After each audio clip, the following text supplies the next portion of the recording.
$260 million. 1 week of pre-orders, before the game shipped a single unit. Newzoo's analytics team tracked Grand Theft Auto 6, generating that figure globally during the final week of June, across the United States and 5 major European markets. Ronan Patrick, Newzoo's management consultant on the project, was careful to correct the figure circulating on social media.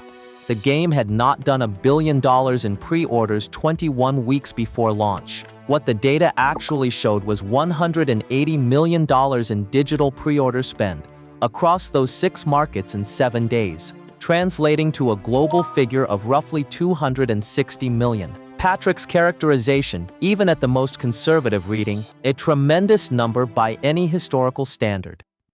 Newzoo's projection places Grand Theft Auto 6 somewhere between $3.3 billion and $5.2 billion in sales by the end of its launch week in November.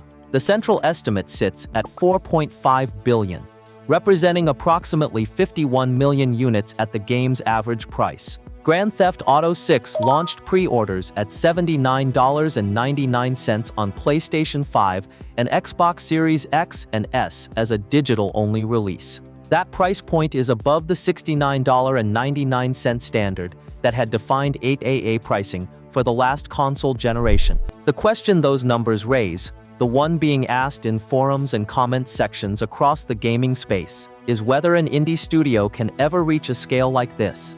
The answer is no. The more important answer is that the question is pointing at the wrong gap entirely. To understand why the comparison does not hold in the way people assume, you have to look at what Newzoo's methodology is actually measuring. The 5.8% pre-order curve they apply to Grand Theft Auto 6 comes from studying franchise titles that carry a specific type of market gravity. Grand Theft Auto 5 launched in September of 2013. It has sold over 200 million copies across more than a decade of re-releases on PlayStation 3, PlayStation 4, PlayStation 5, Xbox 360, Xbox One, Xbox Series X and S, and PC. Grand Theft Auto Online, the multiplayer component embedded in that same title, has been generating live service revenue continuously for 13 years. Rockstar Games and Take-Two Interactive did not build a new game for this release. They built the successor to an ecosystem that has been earning money longer than most working indie developers have been making games professionally.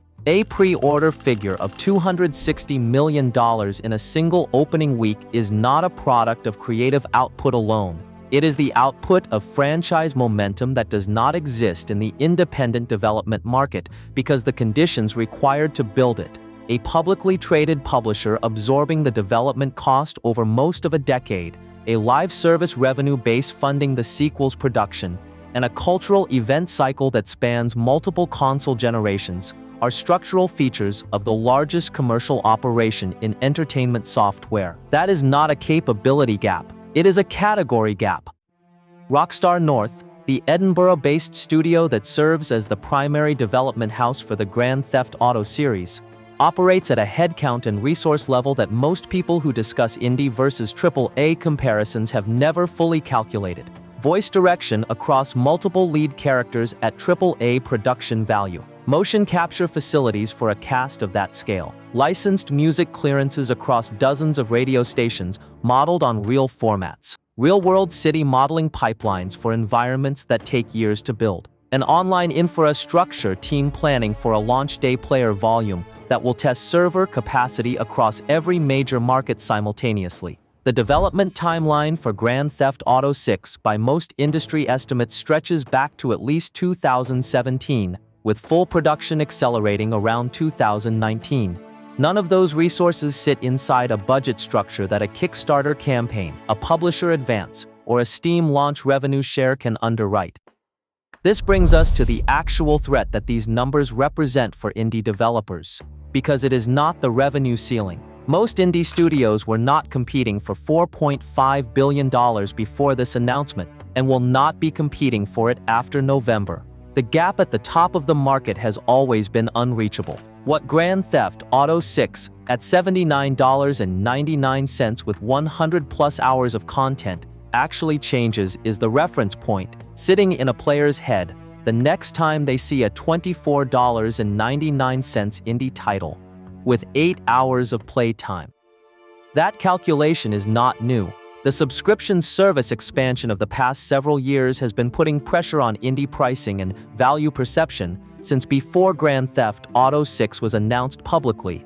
What a title of this cultural weight does is sharpen the reference point and attach it to a price increase that raises the comparison threshold simultaneously. A player who spent $80 on Grand Theft Auto 6 and lived inside it for months carries that experience into every future purchase decision at a fraction of the price. That is not a catastrophic market shift by itself. It is one more increment of pressure on the segment of gaming that already operates on the thinnest margins and has the least leverage with platform holders and retail algorithms. The developers who are least affected by Grand Theft Auto 6's commercial footprint are the ones building things that Grand Theft Auto 6 cannot be. Rockstar's title cannot be weird. It cannot take formal risks with its structure or its commercial premise because the investment scale requires a return that only a conventional, mass-market, polished open-world release can generate. The licensed music, the city modeling, the voice cast, the online infrastructure, all of those production choices point toward maximum addressable market, which means minimum creative deviation from the formula that built the audience. A studio with 6 people making a puzzle game about grief, or a turn-based role-playing game with a combat system no one has tried before, or a narrative experience built around an obscure historical period, is not in competition with a title whose design mandate is to appeal to 51 million buyers across every major market simultaneously. That is not consolation. It is the structural logic of why the independent sector exists at all. The commercial pressure to reach 51 million people at $80 produces a certain kind of game. Specifically, it produces the Grand Theft Auto franchise at the scale Take-Two has built it. The absence of that pressure, the freedom to reach 50,000 people at $24 with something that would never survive a Take-Two board approval process, is what the independent development model actually makes possible. Newzoo's $260 million figure is real.